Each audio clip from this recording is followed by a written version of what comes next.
Welcome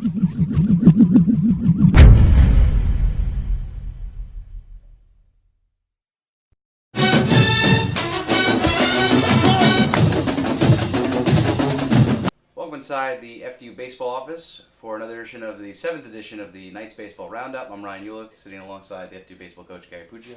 How you doing, Gary? How are you, Ryan? I'm doing all right. Weather was very nice yesterday, and now, today, Friday, game has been postponed to tomorrow because we just can't catch a break up here in New Jersey. It's incredible. I think it's like 7 in a row now that we've been canceled on. It's mind-boggling because you get going and you think you're on a nice little roll, and all of a sudden you just stop.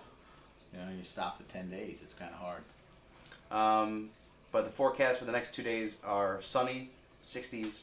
So the Naimoli Family Baseball Complex will house the NEC openers, doubleheaders tomorrow and Sunday, both starting at 12:30 p.m. Correct. All right. So before we get into that, we're going to talk about a lot about that. Let us get to our weekly segment, the Alumni Question of the Week. This week we have 2 questions from the same person. So take it away, Gary. Yeah, Adam Vogel wrote into us and asked about with the nice Naimoli complex, when are we going to be adding stands and a press box and lights? So we actually do have an update on that, which is an appropriate question, it turns out to be this week. The current plan, and I was told this morning, so this is as up to date as you can get. The current plan is to begin construction of bleachers sometime during the month of June, as soon as our season's over, and the hope is to have them finished for the fall, but obviously you never know with delays and stuff, but they should definitely be in place before the 2015 season. So that's kind of where we're at with the bleachers.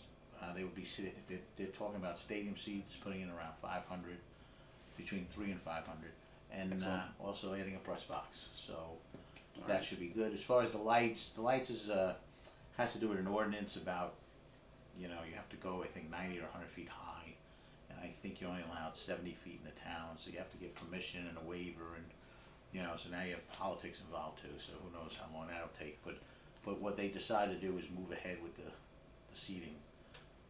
That they felt that was more important, so let's just move ahead with it, and they are moving ahead with it. So Adam, hopefully by June, you'll be seeing some construction on that field with new bleachers coming in. And we got question number 2. Right. Adam also asked about whether we were going to build a facility on site for indoor practices and stuff. There are no plans for that. However, we do have a couple of deals with some local batting places where we go to hit and throw and everything. So we're not at a total disadvantage with things like that. But there's no plan to do an indoor facility for the baseball program yet. We're worried about getting that outdoor facility up to par, because it is a terrific complex, and we want to improve the surroundings of it as soon as possible. All right, thank you, Adam, for your questions. Alumni, keep sending those questions in. Should be a good segment all year long. If you've been following the team and our show, then Gary is more than willing to answer your questions. Okay, now, a lot of canceled games. This isn't the 7th in a row because you did fit one in against Army on Tuesday. Correct. But just tell me how the team's feeling. I know you're distressed, and with the cancellations, and just tell me how everyone is doing, having to deal with all that.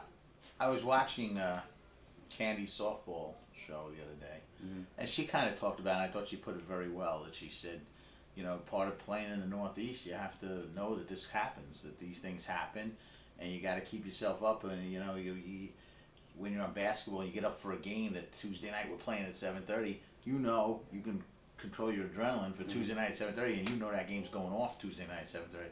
True. With baseball, it's like, Friday's the conference, Friday's the conference, and here we are, it's Friday, and there's no conference. Right, Saturday's the conference. So it's one of the things you have to deal with baseball, but everyone has to deal with it, so it is an equal thing, but it definitely is hard to keep motivated, especially when you feel you were playing well. I felt we were playing well, and delays like that, they obviously can't help you, but hopefully we'll rebound. I mean, you definitely were playing well against St. John's, Seton Hall, Lehigh, but you did fit in one on Tuesday against Army, and you had to piggyback all the starters. You kind of had to give them 1 inning apiece. You got the bullpen in. I think you used 9 pitchers in 9 innings. But just give me some thoughts about the game. The Army won 7-3. It's a very good program, Army. They have a winning record, having a good year. But give me some thoughts about that game. Well, first of all, we were actually ranked higher than Army going into the game. Oh. So, even though they have a lot more wins than us, we've played some really strong teams. So we were actually ranked about 5 spots ahead of them, which is neither here nor there because the bottom line is they beat us on the field. Again, going back to the schedule and the weather in the Northeast, I had a decision to make. Do I throw one kid and now everybody else is only throwing in practice when we're going into our conference play? Or do I say, hey, hopefully we still win, but I got to throw everybody so that everybody gets an inning under their belt so they've all faced live pitching during the week rather than I bring them in at Sacred Heart in a conference game and haven't thrown for 2 weeks. So in my mind, because there's a big difference between throwing in the bullpen and throwing competitively. Even if your interests go out and try to throw against your own team, it's still not the same as throwing against another team because of the competitive nature of the game. So by giving everybody an inning, at least I got everybody, hopefully sharper. The guys who didn't pitch so well, hopefully they needed that outing and they got it out of the way. At the same time, it's obviously not the primal way you want to play a game like that. It's not the main goal to end up having to pitch 9 guys. But I had to make a decision. Is the conference is more important, and getting the guys ready for the conference I felt was important. And if we pull out a couple games this weekend, then it'll look like a genius idea. If we go on forward, but I say, why don't you bother to try to win the Army game? Yes, I mean, well, tell me how you feel about heading to conference play. I mean, it just seems like the last couple of weeks have just been so terrible with all the weather and the cancellations and just delays in trying to get on the field in a competitive game. But here you are, conference play. Right. Sacred Heart coming to the Naimole complex. So before you give a little scouting report to Sacred Heart, just tell me how you guys are feeling. If you think the players are ready. Yeah, there's something about conference play that automatically perks you up because these are the games that really count. No one in the Northeast gets at large bids, so the non-conference games are almost what the equivalent of a high school scrimmage would be. They really, it looks good and everything to have a nice record. It looks good to win games, but the bottom line is, if you want to get to the playoffs, you want to get to the NCAA. Those are the 24 games that count. Our 6 conference weekends of 4 games each. That's what counts. And Sacred Heart and Bryant are both very highly rated in our league. I think people sometimes don't realize how high the Northeast Conference as a league is rated now. I mean, I think they're ranked 21 out of 32 now. It's like in this area, it's one of the better ranked conferences. So, and teams like Bryant and Sacred Heart are a big reason why. I mean, they both have been phenomenal programs. So. Before we get into that scouting report, because of all the cancellations, you have a very busy schedule this April. So talk about how, do you think that's going to hinder any of the team performance, just playing so many games in so many days, as opposed to the normal schedule you're supposed to have? Well, it becomes where I go to bed at night going, who's pitching tomorrow, because obviously you want to save certain guys for the conference, so then when you have some of these non-conference games start piling up, you're like, yeah, that's true. What do we do? So sometimes that's how you find a pitcher too. You find a position player who can help you out and throw a few innings or do something. So. But is it going to be like one of those situations like Army where these out-of-conference games right in the middle of the conference schedule, are they going to be used as more of like tune-up games, scrimmages, you said? Yeah, get some guys shorter some at-bats outings that aren't getting at-bats right in the conference games just to keep them sharp. Mm-hmm. Yeah, you almost have to look at it that way to a certain degree. But at the same time, I'm trying to develop some wins and develop, a successful season too. Yep. So you're kind of torn because we only have 22 guys on a roster. We already have a couple kids out for the year, and you don't want to be where we're playing a non-conference game and I'm, for example, catching the same kid too much, and then all of a sudden he's getting tired and dragging. That's how you get hurt. So it kind of works both ways. It's protection for the guys who are playing in a conference. Gives an opportunity to the kids who aren't playing in conference to get some at-bats or get some innings in. And maybe you find, diamond in the rough, if somebody could do something that you didn't expect that they can do. So, definitely non-conference games are now secondary to the conference. That's the only way to put it. And that conference game, so give me a preview of the Pioneers, what they are going to be bringing to TNEC, what you expect from them, and what you expect from your players, and some of the pitching matchups that you have planned this weekend.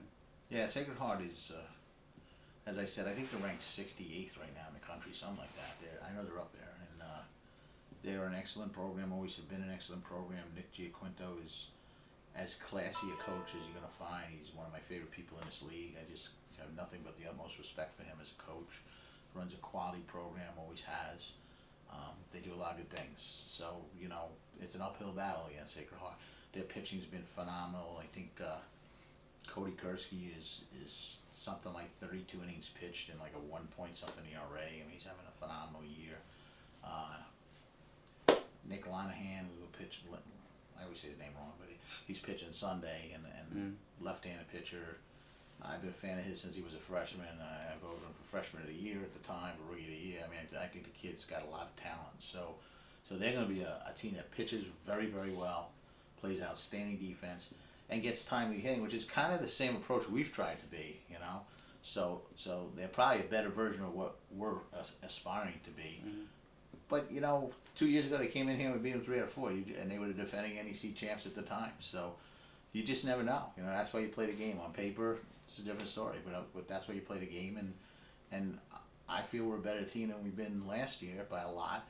I don't know if we're quite as good as 2012, but I'm expecting to come out of here with at least one W and hopefully more. All right. We wish you the best of luck this weekend. Knights fans, come down to the Naimole Family Baseball Complex. Both doubleheaders will start at 12:30, first pitch. Come early, and we hope to see you. Beautiful weather. Come early and bring your own seats, because yes, please bring your own seats. Some nice beverages, cool beverages, and it's gonna be beautiful, beautiful weather for baseball. Thank you, Gary. For your Can we time 1 this second week? before we close? Can we Yes. just talk about, because I understand that the person you're interviewing from the team this week Yes, Ryan McDonald. is Ryan McDonald. Yes. Which, Oh yeah. Okay, let me ask you about your relationship with him. I know this is known, or I've been told much about it. You've known Ryan since he was a kid, and 13 years it was?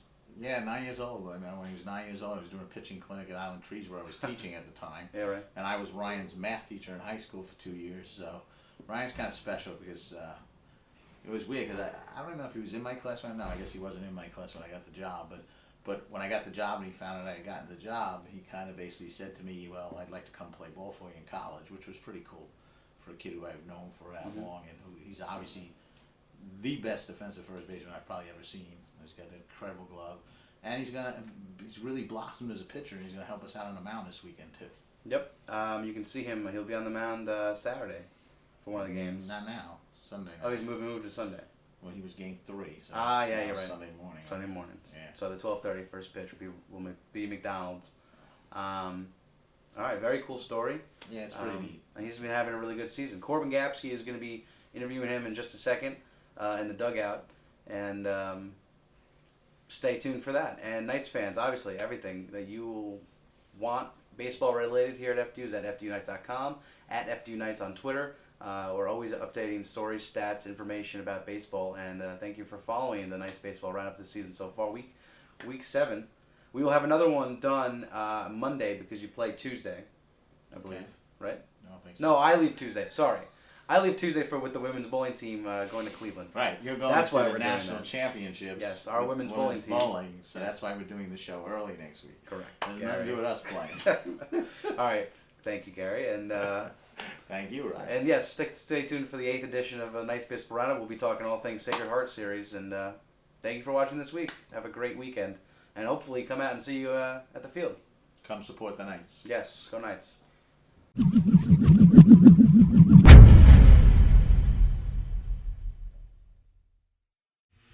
Thank you, Ryan, on this half of Knights Baseball Roundup. I'm joined here with junior pitcher and first baseman Ryan McDonald. So, Ryan, I chose this spot today for we can watch box drill going on. It's a beautiful day out today. Yeah, it really is. Nice day for baseball. Absolutely. So let's talk about you a little bit, Ryan. Your freshman year, you come in, doing midweek game pitching, non-conference games, backup first baseman. Sophomore year comes around, you're starting for the Knights. And now this year, again, you're back to pitching, and you're helping out at first base as well. So tell me about wearing those different hats and taking on these different roles every single season. My whole life I've always been a pitcher and a position player, so the adjustment really hasn't been too bad just because I'm always used to, running from the bullpen, then going taking batting practice, ground balls, doing stuff with both, position players and pitchers. So not that bad. Now, what kind of mentality have you been playing with this year? I mean, that freshman year, maybe a little bit immature coming out of high school, not that much experience, but now you're really locked in. I've been watching a couple games public address announcing the games. I've seen you on the mound. It looks solid out there. So what kind of mentality are you playing with this year rather than freshman year? You have much better results this year. I feel this year I've been given a little bit more responsibility doing both. So my mentality, you got to stay focused all the time. Always, at all time, you got to be ready to go out of the pen whenever, or if he needs me to go in and play first whenever. I just always got to be ready. And I also have to ask you, like, how's your arm feeling right now? I mean, you're being put in different spots so far this season. How did your arm feel? Or you think you're ready to be stretched out a little bit? And do you think you can make a start for the Knights in the future? I think I can make a spot start if needed. And my arms are doing all right because I've been throwing a lot more, been more broken in with games, get more innings on the mound. So arms doing pretty well. Yeah, with that experience, it will only get better for the Knights. So Coach Puccio wanted me to talk to you about, he was going to mention it, that you guys go back a little ways. I mean, it was a while, over 10 years you guys have known each other. So tell me about you guys first meeting each other and that whole experience. Well, when we first met, I was 10 years old. He was teaching math at my high school, and he was coaching, and he was holding a pitching clinic for, I think, ages like 10 to like high school kids. And I went down, and I was, he was working with me, and that's where we met.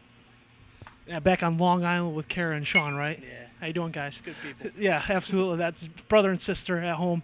So let's talk about when the college time happened, when you had to start making decisions on colleges, and you said Coach Puccio contacted you, and tell me about that story.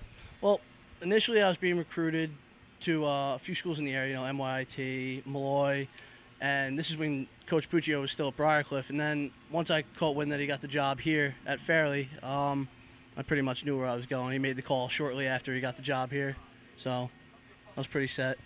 I mean, you're playing baseball over here at Fairleigh Dickinson University, but you're also a sports administration major like myself. So kind of talk to me about the experience here and what you hope to do with that degree.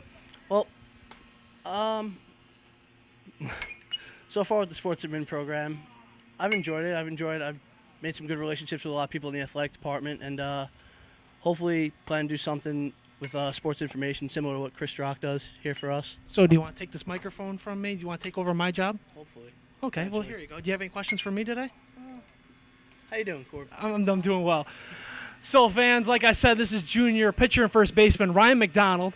And make sure to watch every week the Knights Baseball Roundup with Ryan Uhlich and Court McGapsky, myself, every week here at FDUKnights.com for all the updates, videos, and stats of all FDU baseball and all FDU athletics. Have a great day.